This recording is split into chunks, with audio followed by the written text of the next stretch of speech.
Hello，大家好，歡迎你收睇今集嘅奮鬥爸 B。咁今集主題乜？我哋去邊睇睇？好，就係呢一個啦。咁究竟其實信念係從邊度而嚟嘅咧？咁我哋今次係一個3年計劃嚟嘅，分別會講信念啦、夫妻啦，同埋就理財呢啲課題嘅。咁樣就係啦，喺我哋整體嘅藍圖裏邊就係講緊呢3個波嘅部分嘅。咁今次就係講緊信念啦。咁我哋梅花間竹每一個月講一個唔同嘅課題嘅。好，咁我哋回顧翻上次先。成4個月前我哋講就思想改變命運嘅一個故事嘅解說吓。咁樣就用咗聖經呢一個馬太福音吓，即係呢個主人俾5000銀子，跟住嗰個僕人又賺咗5000啦吓。咁樣咁嗰個主人就係即係點樣後來將佢嗰個又惡又懶嘅僕人嘅錢都係俾埋呢一個即係勤力嘅人吓。咁令到佢本地更加多，因為佢所諗嘅即係即係透過佢去交賬呢一句說話佢明明其實揾得最多，但係佢主你交俾我5000，我又賺咗5000啊，咁樣都係陳述呢個事實啫，咁樣吓。好啦，咁見咗就係我哋用嚟就解說點樣由思想影響言語啦、行為啦，同埋就最終呢個命運都唔同咗。咁面對呢一個就結業潮啦，咁即係香港都係有兩極咁樣嘅，即係面對同一個有鋪頭會執笠，但係亦都有鋪頭會開啊咁樣，即係各有唔同吓，即係喺相信佢哋喺信念上都會有唔一樣啦。咁有啲就最簡單嘅方法就係模仿吓，即係揾到個模板之後就跟佢咁樣去做啊咁樣。好，咁今集就講信念從何而嚟啦。咁係啦，咁究竟我哋嘅思想咁係點樣形成嘅咧？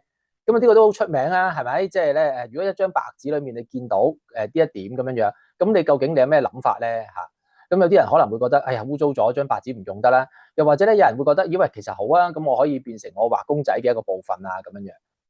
咁呢個半杯水都係啦，係咪？咁消極嘅人可能覺得，真係慘啊，冇咗半杯水。另外積極嘅人可能就會諗啦，我仲有半杯水喎，其實都係嗰杯水，都係同一個事實。但係我哋唔同嘅睇法就會導致到我哋有唔同嘅情緒啦。咁而我哋有嘅唔同嘅情緒嘅時候或者唔同嘅思想嘅時候咁就會導致我哋嘅言行都會有所不同啦。好，咁樣就可能講翻呢一度有人講咁有咩唔同啊咁樣。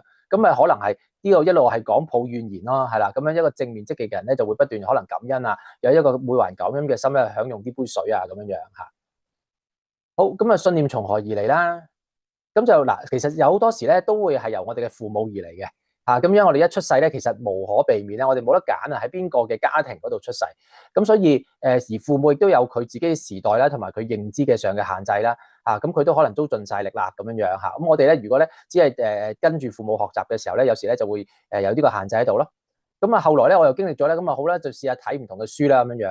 咁但係睇唔同嘅書嘅時候就東一忽西一忽，好似好碎片化嘅知識，或者可能去到而家呢一個時代就係睇 YouTube 啊，或者甚至可能係問 AI 啊咁等等啦。咁另外出嚟做嘢咁樣可能可能 AI 答我一個版本喎，係咪啊？咁但係當我日常去做嘅時候又好似有啲唔一樣喎。佢人生覺得好矛盾啊，呢個世界嚇。咁好多唔同嘅信念好似係有衝擊咁樣。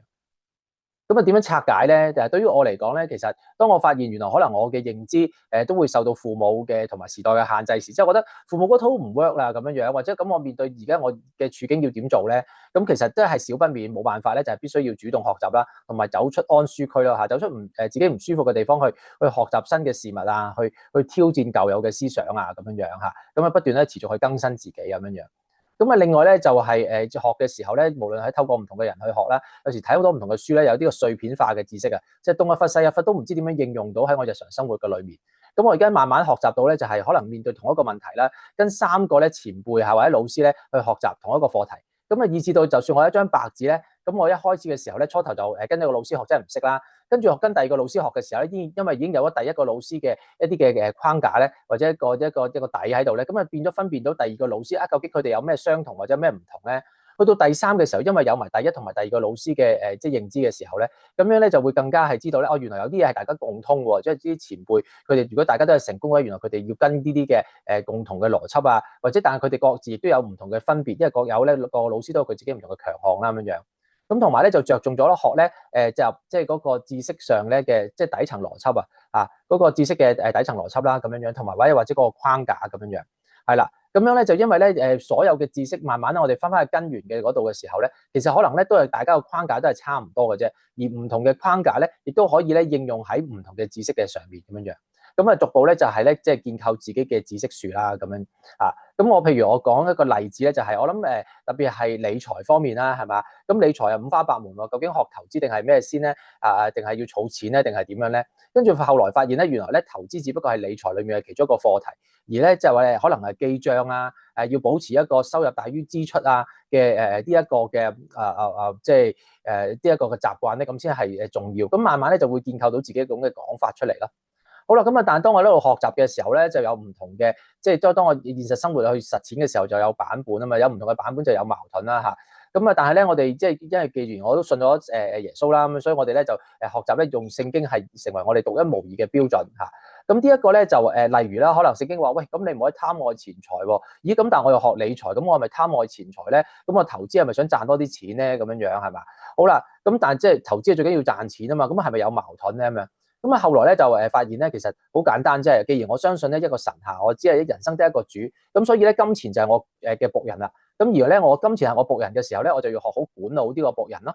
我唔會崇拜金錢啦。咁我哋要好管理佢用，並且要使用金錢咧，係運用喺神嘅國度嘅裏面啦，改善我哋嘅生活咁等等咁樣咧就會變咗咧，就我哋唔係貪愛錢財啦，我哋係管理好嗰個錢財並且有效率地運用好個錢財咁樣樣。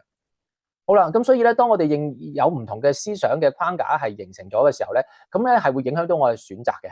第一，我哋會知道有啲咩選擇啦嚇，咁啊第二咧就係我哋會點樣揀咧，同我哋嘅思想好有關係啦。而最終咧，咪會影響我哋所講嘅嘢我哋嘅行為咁樣樣啦。咁啊呢個無論係理財又好，教親子嘅關係又好，夫妻關係又好等等，人生好多決定咧都係咁樣樣。咁所以今日嘅總結咧就係雖然咧我哋嘅認知我哋嘅信念咧，其實咧會有唔同嘅限制嚟自唔同嘅地方嘅時候，隨住我哋嘅成長，咁但係其實都有唔同嘅拆解方法嘅。咁呢個咧就係我嘅拆解方法啦。咁唔知道你又有啲咩拆解方法嘅咧？或者你有冇遇到呢啲嘅問題嘅咧？好，咁如果你覺得呢條片對你有幫助嘅話，你俾個 like 我哋啦，想同我哋交流嘅就留言啦。咁並且覺得幫到其他人咧就分享出去。如果想收到咧爸爸會持續遇到嘅話題咧，就訂閱我哋嘅頻道啦。好，祝福大家都係繼續咧要堅持到底，實有嘢睇。再見，拜拜。